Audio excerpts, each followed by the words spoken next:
right, Chastity Vega, CEO of the Greater Orlando Builders Association, here with another episode of the GOBA Blueprint show. And while we brought you different guest speakers and data and information, today is more educational. And so with that, I have invited a very special guest, obviously, because what are we in? Hurricane season.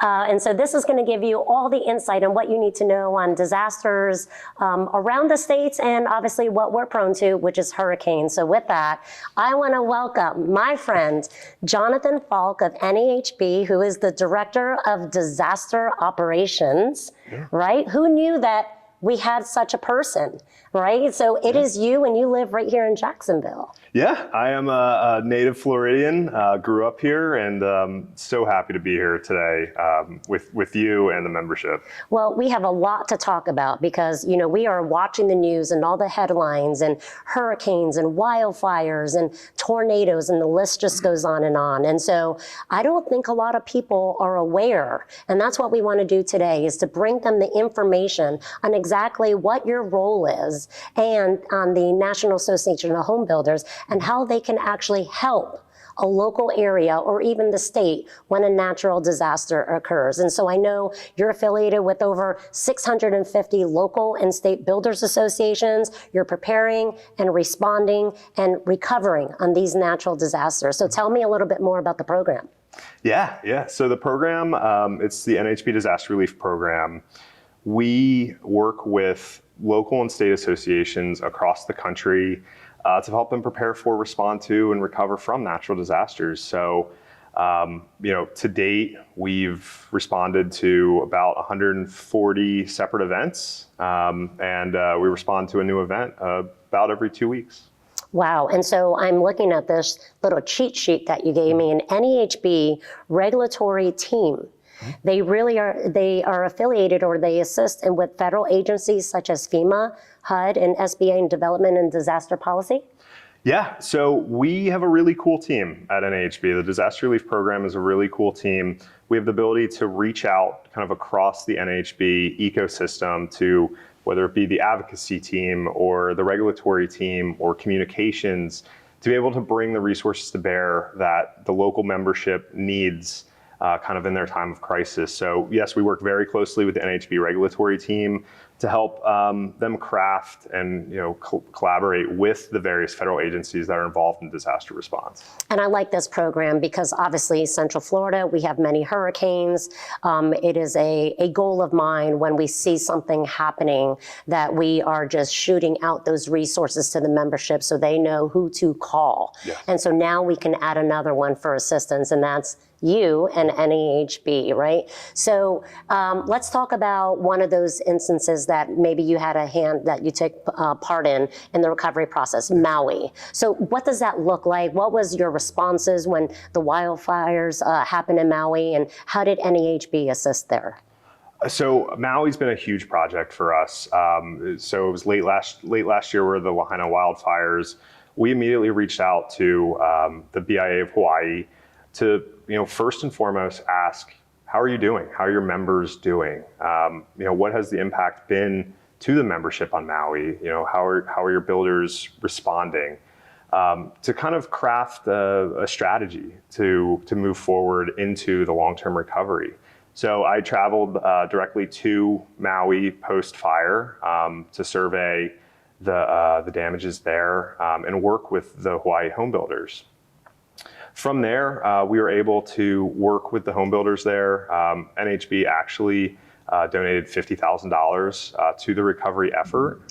Incredible. Yeah. And does that go to the HBA for assisting their members, or? That was directly to the HBA's 501c3 organization. Beautiful. So that the builders and those board of trustees at the 501c3 could determine what were the best local projects where that money could be used. That's incredible. That really is. And I know we have a 501c3, and I know a lot of resources, the community is always doing an outreach on where we can, benefit and who to call. And so it's always nice to know that NAHB has our back on that. Always. So I think, a lot of the conversations right now, let's talk about hurricane season right here in Florida. And so I think there was an update to the hurricane projections. And what is that? How many are they estimating now? Yeah. So there was an update. Unfortunately, it's not good news. Early July, Colorado State University, which is one of the preeminent forecasting bodies for hurricane season in the United States, updated their initial forecast from April. And what they're forecasting now is 25 named storms. 12 of which would be hurricanes, 6 of which would be major hurricanes. And all of this, despite what has been a kind of a relatively slow start to the season. So it's extremely disconcerting, especially given how confident and statistically confident they are in their projections. We could be looking at a very, very busy September, August, October. Which would normally be the peak of hurricane season. You're right. And so 25, what's average? Is 25 a lot? What does that compare to? 25 is close to double. It's close to double. In the preceding 20 years, the average has been 14.4 named storms. So we're looking at a potentially historic season. Atmospherically, there's not a lot standing in the way of major hurricane development. We're looking at very low wind shear across the Atlantic development area, record high water temperatures. Yes. And it's really going to be an environment that's going to be ripe for development and ripe for very strong storms that very well could impact the U.S. And you say a slow start to the hurricane season, but I know Beryl was just hit Houston, and I know you even mentioned that you're a little bit on the exhaustion side, making phone calls and contacting all the local associations there, and I think you're on your way to Houston after we recorded this podcast. Am I right, to go see how you can help them? Yes. So that's exactly right. Just a perfect example, like I said, a slow start to hurricane season. Hurricane Beryl is actually historic. It went from tropical depression to Category 5 storm in just under about 36 hours. It was a development rate that necessarily hadn't been seen this early in season. And I'll be traveling directly to Houston to work with the Greater Houston home builders, to work directly with their board, with their municipalities, to try to figure out what recovery looks like. And most importantly, what the builder and the builders and building industry need to support a long recovery, to be able to build efficiently and rebuild efficiently. So in the case of a natural disaster, let's say right here in our backyard, I'm going to knock on wood right now, obviously assessing the damage, assessing the needs of the community, and then you essentially work with the local association. So our members really in a state of panic, fear, so they want to reach out to whatever resources we're pushing out, but also contacting the local, their local association. And then, I would be in touch with you in regards to kind of our needs and how NAHB disaster recovery team can assist. Am I right? Exactly right. So, membership to GOBA it's a three-legged stool. With your membership to GOBA, you also have membership to the Florida Home Building Association and the National Association of Home Builders. And we all work in concert to support the local membership in their time of need. So whatever those needs could be. So it could be a building supply challenge, or it could be a regulatory challenge, or it could be certain FEMA regulations that kind of come into play, or insurance issues. We can kind of work with either internally with whether it be you on the local level, or FHBA and their team, or any of our national level partners, to kind of figure out exactly what those issues are and be able to, most importantly, fill the need so that our members can keep working quickly and efficiently. So you mentioned that obviously with the 25 named storms projection, that a little bit of a slow start in the next few months, we're going to probably see a ramp of these storms coming up. And so if you're a builder or an associate or just a member, for those listening right now, what should they be thinking about today and trying to plan accordingly? And I ask you this because you mentioned something off camera here that really struck a chord with me: cash flow. Exactly. So what does that process look like? How should our members prepare? And I think we know the basis, right? Yeah. But get into a little bit of the details of some of the things that, well, we did not think of those things. Yeah. So, anyone will tell you, kind of like you said, the basics of hurricane preparedness planning, the trim your hedges and things like that. But what I really like to stress to our members that all of our members should be thinking about, prior to not just hurricane season, but kind of year round, is thinking about your continuity of operations planning first. Figuring out how, let's say, in the face of a major disaster or a major impact to your business, how you can keep cash flow going and ensuring that you understand, what is in accounts receivable, what debts are outstanding, and how do you keep working. If some of your job sites are, closed because of hurricane damage, how can you keep working on maybe other job sites or, structuring contracts in such a way to allow for, kind of hurricane disruptions. And then the second part of, hurricane planning, and if I've said it once, I've said it, 100 times, is communications is really the lifeblood of disaster response in general. So figuring out your communications plan, who do you need to be speaking to at what times, pre and post disaster. And it's not just your immediate employees. That's certainly part of it, but when do you need to be, when's your return to office?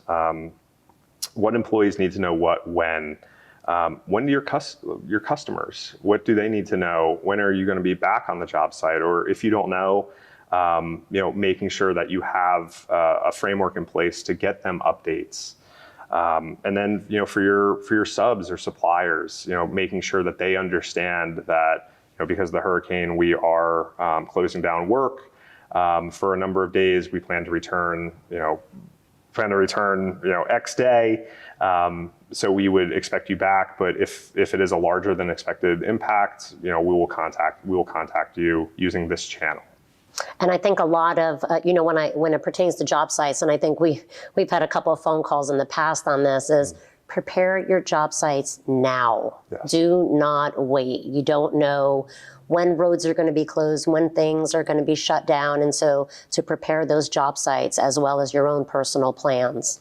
Yes, definitely prepare your job sites. So we've actually done a lot of work on this, and we partnered with the Job Site Safety Institute a couple years ago, and we actually cut some great video guides on how to prepare your job site with the best practices on preparing your job site for adverse weather. So I do recommend any of the members kind of watching to take a look. It's listed on nhb.org/disaster, and it'll kind of give you a step-by-step guide on preparing your job site, for pre-disaster, but also looking at kind of the safety aspects of returning to your job site after a disaster. Right, that all very, very important.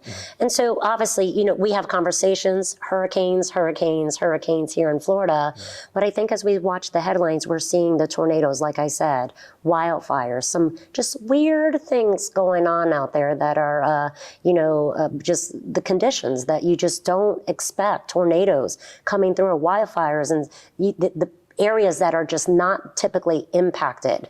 And so a lot of us here, if we're not impacted by it, maybe we turn a blind eye and because it's not affecting us today. But the reality is, it is affecting us. And so what does that look like from a supply chain issues? If you have tornadoes rolling through, Oklahoma or wherever they take place, supply chain issues, where do you see that in the future? How does hurricanes, stand up to that? And, with 25 named storms, are we ready from a supply standpoint? I believe we are, but the thing is, and it's going to come right back to planning.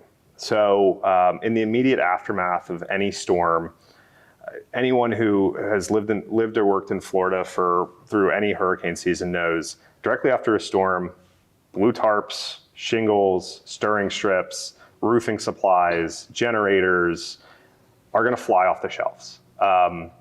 So if you're And toilet paper. And toilet paper. Yeah. And toilet paper. And gallons of water as well. Yeah. It will fly off the shelves. But from a builder's perspective, and when I was talking about continuity of operation planning a little bit earlier, is looking at your specific business. What do you use? What could be impacted by kind of that rush to get those hurricane supplies post-disaster? And then thinking ahead of time about, okay, my normal supplier may be out of these. So what's a secondary supplier that maybe is outside this region that could funnel me supplies until it kind of stabilizes in this region? But some of these disasters, I'll use Hurricane Ian for instance, was 500,000 houses Right. across Southwest Florida, and that wasn't too long ago. Mm-hmm. We saw supply outages for weeks, sometime into months of some of those key building materials. So it's identifying what specifically your business would need, and then kind of going out and then having option A, and if option A is unavailable, you have options B, C, D, and E that might be out of this market that you can kind of bring in. Right. And so with that, I joke around with you all the time when I see you that if I ever get an email from Jonathan, it's alarming. It's, something's brewing. We need to pay attention. And the amount of information that you get is just incredible.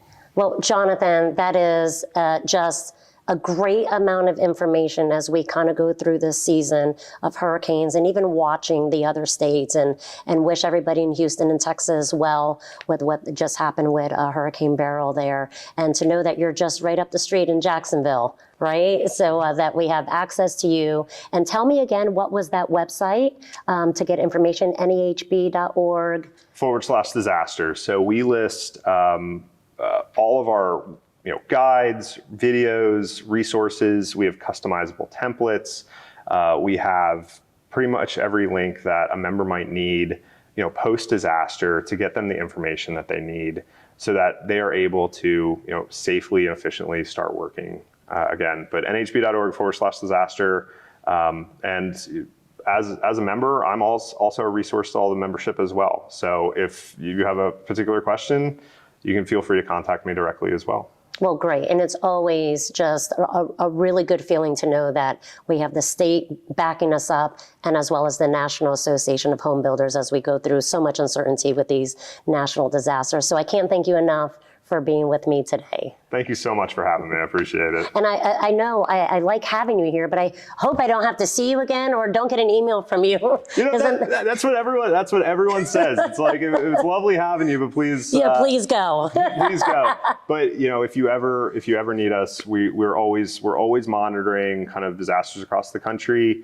And it doesn't have to be, big or a certain size. So we're always available for any of your kind of disaster needs. Beautiful. Thank you so much.